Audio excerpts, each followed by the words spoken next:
नमस्कार, स्वागत है आपका एपीएन के लोकप्रिय कानूनी प्रोग्राम लीगल हेल्पलाइन में। मैं हूं आपके साथ नेहा दुबे। इसमें हमारे कानूनी विशेषज्ञ रोजमर्रा की जिंदगी की समस्याओं से जुड़े कानूनी मसलों पर आपकी शंकाओं का समाधान करते हैं। आप भी इस प्रोग्राम के माध्यम से जुड़ सकते हैं और फोन करके कानूनी राय ले सकते हैं।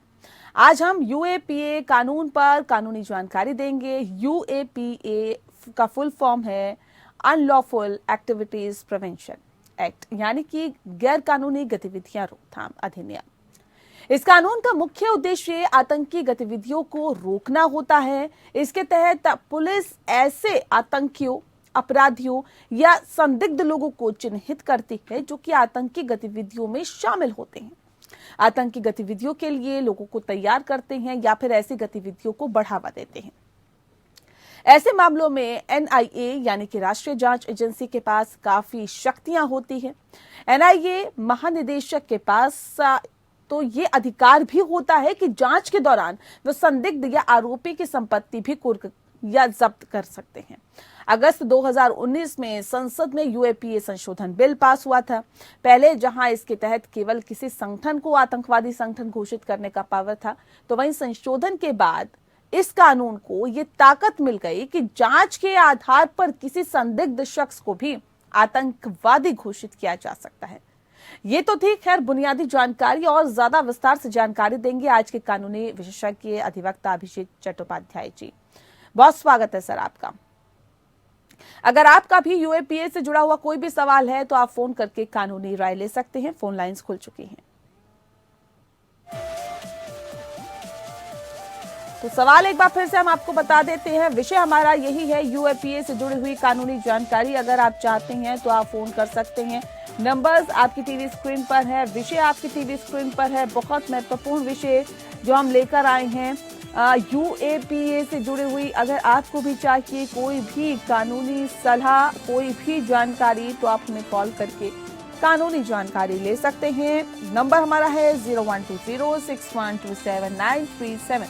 दूसरा नंबर हमारा है 012061279338। तो चट्टोपाध्याय जी लगातार हमारे साथ जुड़े हुए हैं, जो कि बहुत विस्तार से किसी भी विषय पर जानकारी देते हैं। सर बताइए सबसे पहले कि यूएपीए अधिनियम का क्या अर्थ है, इसे क्यों लाया गया? देखिए, ये अनलॉफुल एक्टिविटीज के लिए इन्होंने बनाया था। पहले पुराना है, 1967 की कानून है, और इसमें इनका मेन जो मकसद था कि हमारा वहाँ पे जो टेररिस्ट एक्टिविटीज जो है, और आप लोग सब लोग जानते हैं कि हमारा जब से इंडिया पाकिस्तान शुरू हुआ है तो तब से पाकिस्तान में हमारा कुछ न कुछ गलती वो लोग करते हैं इंडिया के ऊपर, और वहाँ पे टेररिस्ट एक्टिविटीज ज्यादा बनते हैं, और पाकिस्तान सरकार इसमें सपोर्ट भी देते होंगे, आप लोग का ऐसा सुनाई में आया। तो ये सारे चीज को रोकने के लिए हमारा ये नया कानून आया था कि अनलॉफुल एक्टिविटीज इसके बीच में एक है प्रिवेंटिव को विद इन ब्रैकेट रखा गया, और ये एक्ट की है यूएए, एक्चुअली है अनलॉफुल एक्टिविटीज एक्ट, लेकिन इसके बीच में पी रखा गया, तो इसलिए पूरा इसका नाम हो गया है unlawful activities preventive act. Preventive की मतलब हो गया कि कोई भी अनलॉफुल एक्टिविटी होने से पहले उनको रुका जाए, इसीलिए यूएपीए। जैसा कि हमारा कई सारे आपने सुने होंगे कि इस्लाम कंट्री में बहुत सारे एसोसिएशन है जो लोग टेररिज्म को ही बढ़ावा देते हैं। तो उन लोगों को जब हमारा इंडिया के ऊपर कार्रवाई करते हुए देखा जाए तो हमें तब उस टाइम लगा कि भाई हमें इसको रोकना कैसे है। तो ये रोकने के लिए हमें यूएपीए एक्ट बना था 1967 में, लेकिन इसके बाद अभी फिलहाल एक जो नया सरकार आया मोदी जी का 2014 में, तो वहाँ पे बहुत एक पॉलिटिकल इन्वॉल्वमेंट भी हो जाता था, किसी न किसी आदमी को पॉलिटिकलाइज अरेस्ट करने के लिए भी इनका जरूरत था, तो ऐसा नहीं कर सकते थे। अभी इनको अमेंड लेके आया 2019 में, और वो 2019 की अमेंडमेंट के तहत फिलहाल कोई भी व्यक्ति को, कोई भी आदमी को, कोई भी शख्स को यूएपीए कानून के तहत अरेस्ट कर सकते हैं सेंट्रल गवर्नमेंट। ये नया कानून लेके आया। इसका कानून भी था, तो एक तो है हमारा ना, एक तो है प्रिवेंटिव हमें चाहिए।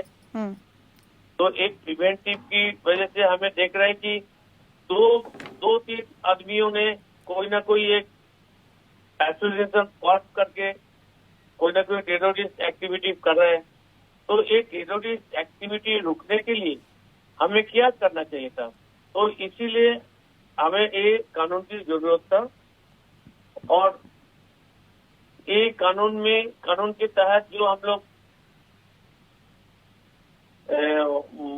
अमेंडमेंट लेके आया था, तो उसी में 2019 की अमेंडमेंट है।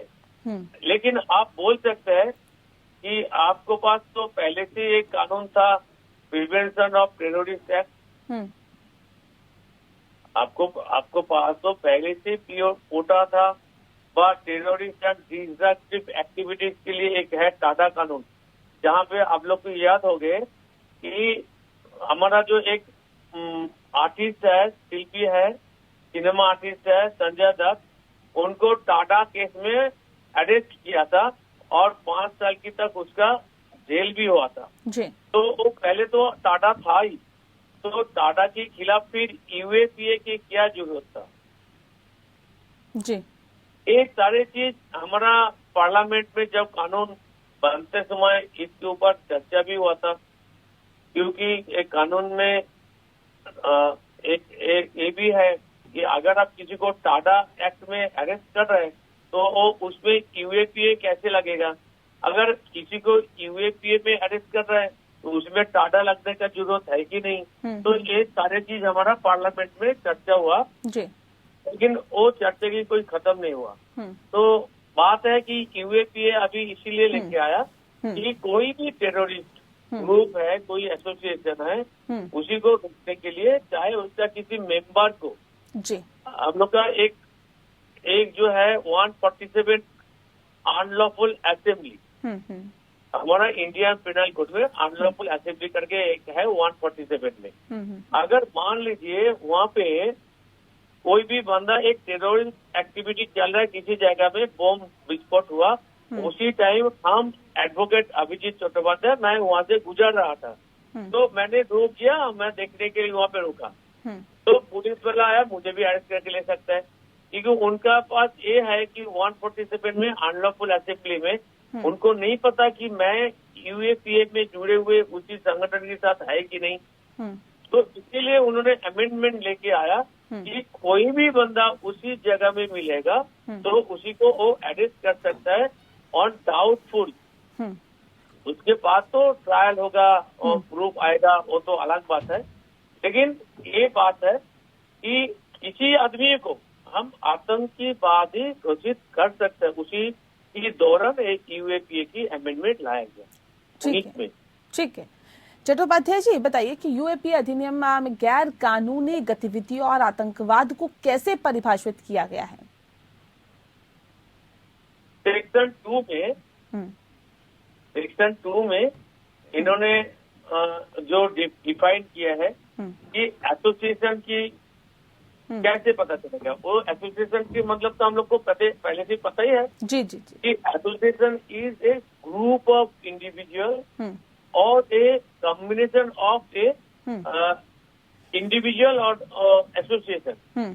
तो ये क्या है कि जैसा हमारा एक पीएलएल ऐसा कुछ था जो पाकिस्तान में हुआ था, तो उनको भारत सरकार ने बैन कर दिया था जी, कि एक यूएपीए कानून के तहत।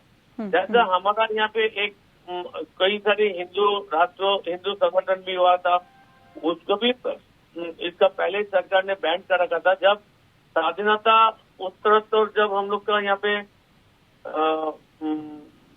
इलेक्शन हुआ था तो उस टाइम हमारा हिंदू महासभा इलेक्शन लड़ता था। तो स्वाधीनता की बात हिंदू महासभा को रिलीजियस की बेसिस में इन्होंने लड़ता था, इसलिए इसको बैन कर दिया था। तो ऐसे बहुत सारे एसोसिएशन को बैन करने के लिए ही एक कानून लेके आया जी। और इसमें कई सारी डेफिनेशन इन्होंने बोल रखा कि कहाँ पे इसका ट्रायल होगा, कोई अरेस्ट होगा, तो ये सारी चीज हम लोग बाद में बताएंगे। फिलहाल तो यही है कि जो हमारा एसोसिएशन के तहत हमको अरेस्ट किसी को बैंड करना है तो यूएपीए हम लोग यूज करते हैं। ठीक है सर। यूएपीए कौन लगा सकता है, यूएपीए कब और किन हालातों में लगता है, ये भी विस्तार से थोड़ा सा समझाइए। देखिए, हमारा अभी 2008 में ना एक नया कानून लेके आया था, एक नेशनल इन्वेस्टिगेशन एजेंसी एक्ट। इसको शॉर्ट फॉर्म में वो बोलते हैं NIA।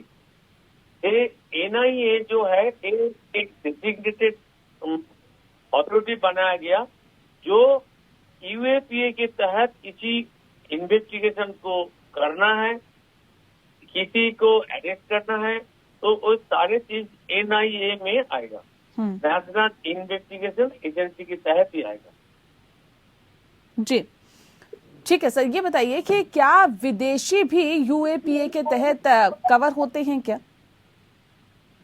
ये भी है, क्योंकि अगर कोई विदेशी शक्ति, कोई विदेशी ऑर्गेनाइजेशन, कोई विदेशी एजेंसी हमारा इंडिया में आके और इन्वेस्टिगेशन एजेंसी, जिसके नाम मैंने बोला अभी NIA, को पता चला कि कोई एक संगठन यहाँ पे टेररिज्म व टेररिस्ट एक्टिविटीज में शामिल है, तो उसमें एक यूएपीए एक्ट के तहत उसी संगठन या तो उसी को भी अरेस्ट कर सकते, भले ही वो हमारा इंडिया की ना हो।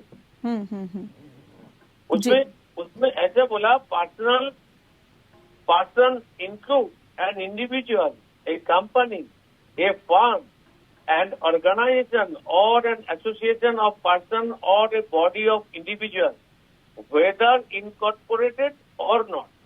कहने का मतलब है कि अगर मान लीजिए मैं जैसा और दो बंदे को लेके हम लोग टेररिस्ट एक्टिविटी चालू कर रहे हैं, मतलब कुछ कर रहे हैं प्रति साधन के लिए, तो ये हमारा इनकॉर्पोरेटेड नहीं भी हो सकता है, रजिस्टर्ड नहीं भी हो सकता है, तब भी यूएपीए लागू होगा।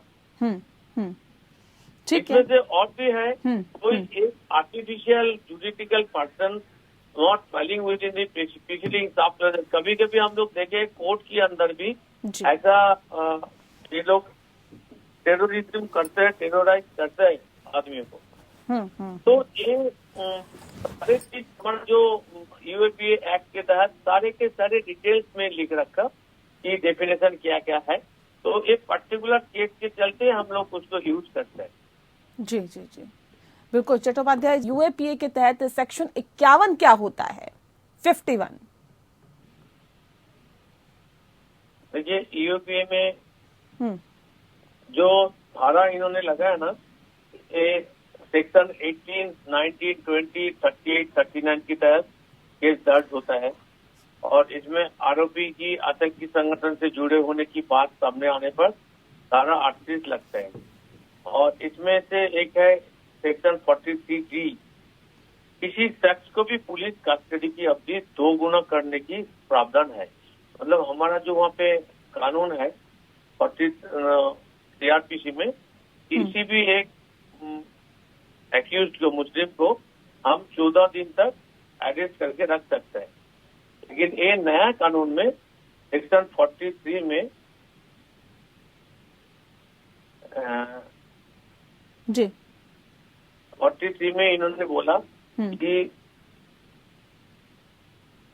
जैसा कि मैंने बोला अभी 24 आवर्स के लिए हमें CRPC के तहत एक कानून की प्रोविजन है, लेकिन यूएपीए एक्ट में 43 में बोला है, not to standing anything content in the court, no police officer in the case of the Delhi special police establishment of section 2 below the rank of commander of the police sir shall investigate। मतलब UAPA की under में investigate करने के लिए हमारा जो CBI inquiry जो होता है वो हमारा Delhi special police establishment act के तहत होता है। उसी में से सीबीआई इंक्वायरी करता है। हर कोई स्टेट में वो नहीं कर सकते जो स्टेट सेंट्रल गवर्नमेंट के साथ कॉन्सेंट नहीं दिया।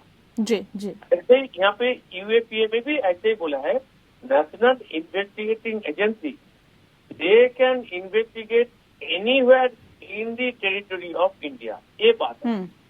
जैसे कि मेट्रोपॉलिटन एरिया में बम्बई, कोलकाता, चेन्नई एंड अहमदाबाद और any other metropolitan area notified in sub section 8, उन लोगों को क्या है, असिस्टेंट कमिश्नर ऑफ पुलिस के नीचे कोई ऐसा ऑफिसर नहीं है जो यूएपीए के तहत इन्वेस्टिगेट कर सकता है। तो इसका मतलब हो गया कि यूएपीए के तहत किसी को इन्वेस्टिगेट करना है तो उसके भी एक पुलिस बल की रैंक की एक प्रावधान जोड़ दिया गया कि वहाँ पे हर 7 पुलिस बल हम इंक्वायरी नहीं करते। जैसे हमारा सीआरपीसी के तहत कोई भी एक कांस्टेबल जैसा इन्वेस्टिगेट कर सकता है, ऐसे कोई हमारा सब इंस्पेक्टर करता है, कोई इंस्पेक्टर भी करता है। तो इंस्पेक्टर रैंक के हमारा जो पूरा है वो उसी तक होता है, एसएचओ की तक होता है। लेकिन यूएपीए में स्पेसिफिकली बोल दिया कोई भी मेट्रोपॉलिटन एरिया में मुंबई, कलकत्ता, चेन्नई, अहमदाबाद और ऐसा कोई मेट्रोपॉलिटन एरिया जहाँ पे नोटिफाइड कर रखा, वहाँ पे अगर यूएपीए की इन्वेस्टिगेट करना है तो the police officer must not be the below the rank of assistant commissioner of police. Assistant commissioner of police कौन होता है?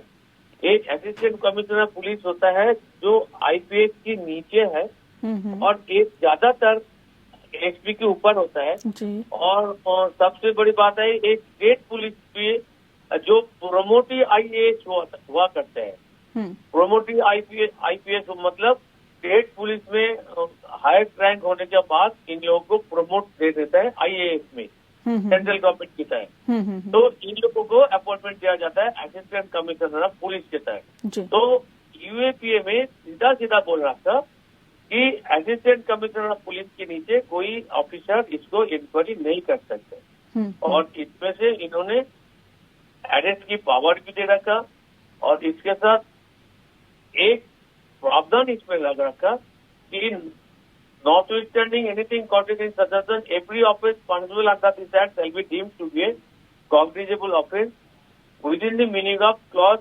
section 2 of the cognizable act। इसका मतलब हो गया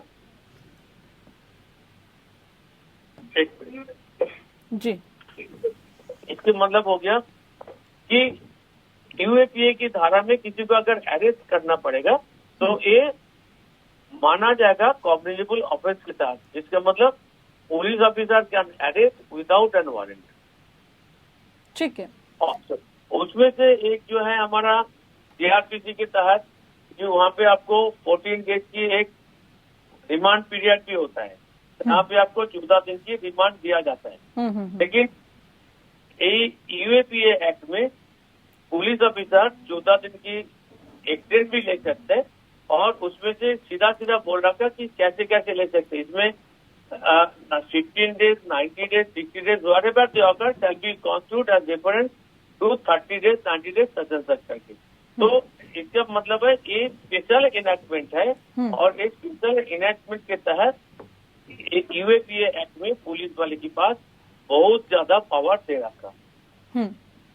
चलिए, बहुत शुक्रिया आपका चट्टोपाध्याय जी, आपने बहुत विस्तार से यूएपीए कानून के बारे में तफसील से जानकारी दी। आपका बहुत बहुत शुक्रिया। जी हाँ, तो चट्टोपाध्याय जी ने यूएपीए कानून के बारे में जानकारी दी, हमारे दर्शकों को बताया क्या होता है यूएपीए, कैसे और कब किन स्थितियों में लगता है, बेल की क्या प्रक्रिया होती है, ये भी उन्होंने कुछ हद तक समझाने की कोशिश की। तमाम पहलुओं को उन्होंने समझाया, इसके लिए उनका बहुत बहुत शुक्रिया। इसी के साथ लीगल हेल्पलाइन में इतना ही। नमस्कार।